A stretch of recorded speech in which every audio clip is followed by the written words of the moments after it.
Breaking చూస్తున్నాం. దేశవ్యాప్తంగా సంచలనం సృష్టించిన పహల్గామ్ ఉగ్రదాడి కేసులో ఎన్ఐఏ కీలక పురోగతి సాధించింది. ఈ కేసును దర్యాప్తు చేస్తున్న ఎన్ఐఏ తాజాగా ఇద్దరిని అరెస్ట్ చేసింది. పహల్గామ్ దాడికి పాల్పడిన ఉగ్రవాదులకు ఆ ఇద్దరు ఆశ్రయం కల్పించినట్లు గుర్తించింది. ఈ నేపథ్యంలో పర్వేజ్ అహ్మద్ బషీర్లను కూడా ఎన్ఐఏ అరెస్ట్ చేసింది. నిందితులు లష్కర్ ఏ తోయిబా ఉగ్రవాదులుగా ఎన్ఐఏ గుర్తించింది. పాకిస్తాన్ ఉగ్రదాడులే పహల్గామ్ కి దాడి చేశారంటూ కూడా ఎన్ఐఏ నిర్ధారించింది. ఈ అంశానికి సంబంధించి ఓవరాల్ అప్డేట్స్ అందించడానికి మా నేషనల్ బ్యూరో చీఫ్ కళ సిద్ధంగా ఉన్నారు. కళ, దీపిక, దాదాపు ఏదైతే గత ఏప్రిల్ 22వ తేదీన జరిగినటువంటి ఉగ్రదాడి, దాదాపు పర్యాటకులపై 26 మంది ఉగ్రదాడి చేసి పాకిస్తాన్ పొట్టును పెట్టుకున్నది. అయితే ముఖ్యంగా ఆ సమయంలో జరిగినటువంటి ఉగ్రదాడికి కరెక్ట్ గా మనకు ఈ రోజుతో 2 నెలల సమయం, కరెక్ట్ గా 2 నెలల క్రితం జరిగినటువంటి ఉగ్రదాడికి ఈ రోజు ఎన్ఐఏ కొన్ని కీలకమైనటువంటి ఆధారాలను ప్రకటించింది. కేసు పురోగతి సాధించిందని చెప్పవచ్చు. ఏదైతే ఉగ్రదాడిలో పాల్గొన్నటువంటి ఏదైతే పాకిస్తాన్ ఏం చేయలేదు అంటూ అన్నటువంటి ఇన్ని రోజులలో కానీ కీలకమైనటువంటి సమాచారాన్ని ఈ రోజు ప్రకటించింది. అయితే ఆ దాడిలో పాల్గొన్నటువంటి వాళ్లకు దాదాపు ఏదైతే గతంలో చెప్పినట్లు ఎన్ఐఏ అక్కడ ఎవరైతే స్థానికులు ఉన్నారో ఆ స్థానికుల సహాయంతో ఈ కాశ్మీరీ ప్రాంతము, ఈ పహల్గావ్ బైసరన్ లోయలో ఉన్నటువంటి వాళ్ళే సహాయంతో ఈ ఉగ్రదాడులకు ఎవరైతే వీళ్ళు వచ్చినటువంటి స్థలం అనుకోవచ్చు, వాళ్లకు సహాయం చేసినటువంటి ప్లేస్ అనుకోవచ్చు, దాదాపు వారం రోజుల పాటు కూడా రెక్కి నిర్వహించడానికి కూడా కీలకంగా సహాయం చేసింది ఆ లోయలో ఉన్నటువంటి వాళ్ళే అని గతంలో కూడా ఎన్ఐఏ చెప్పింది. కానీ అదే అంశము ఈ రోజు నిరూపించబడ్డది.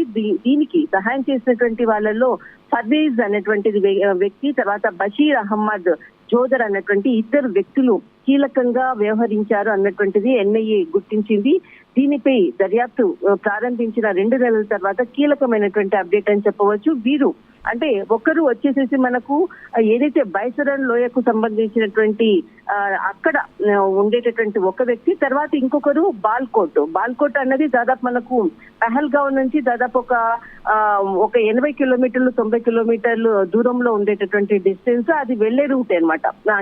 పహల్గావ్ కు వెళ్లేటటువంటి రూట్ లోనే ఈ ఇద్దరు వ్యక్తుల సహకారాలతోటి ఉగ్రముఖలు అక్కడికి రావడము, తర్వాత అక్కడ ఉండి పర్యాటకులపై దాడి చేసే విధంగా కూడా వాళ్ళకు కావాల్సినటువంటి లాజిస్టిక్ ఫుడ్ కానీ, తర్వాత ఏ సహాయ సహకారాలైనా కానీ అందించడానికి కీలకంగా వ్యవహరించినటువంటి వాళ్ళు పర్వేజ్, తర్వాత బషీర్ అహ్మద్ జోఫర్ అన్నటువంటిది కీలకంగా వ్యవహరించారన్నది ఎన్ఐఏకి సంబంధించినటువంటి దర్యాప్తులు తేలినటువంటి నిజం.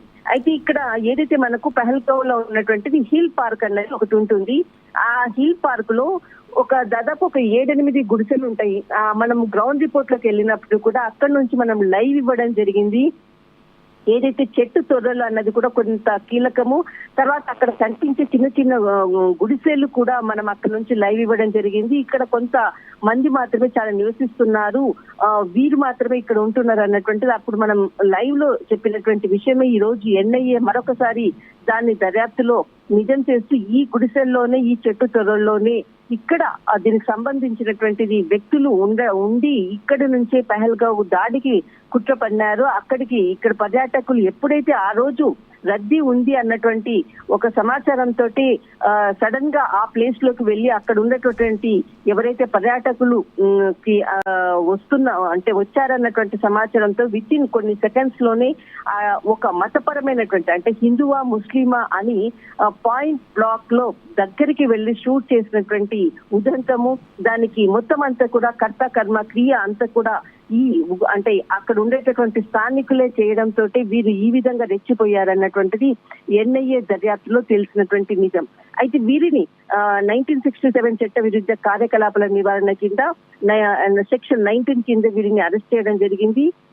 వీరు ఎవరైతే 5 మంది ఎవరైతే వచ్చారో మిలిటెంట్స్ వచ్చారో అందులో 3 పేర్లను కూడా ప్రకటించారు. ఆ 3 పేర్ల అంశం వాళ్ళు లష్కర్ ఏ తోయిబాకు సంబంధించినటువంటి వాళ్ళదే అన్నది మాత్రం ఒక కీలకంగా వాళ్ళు సమాచారం ఇవ్వడంతో మరొకసారి పాకిస్తాన్ ఈ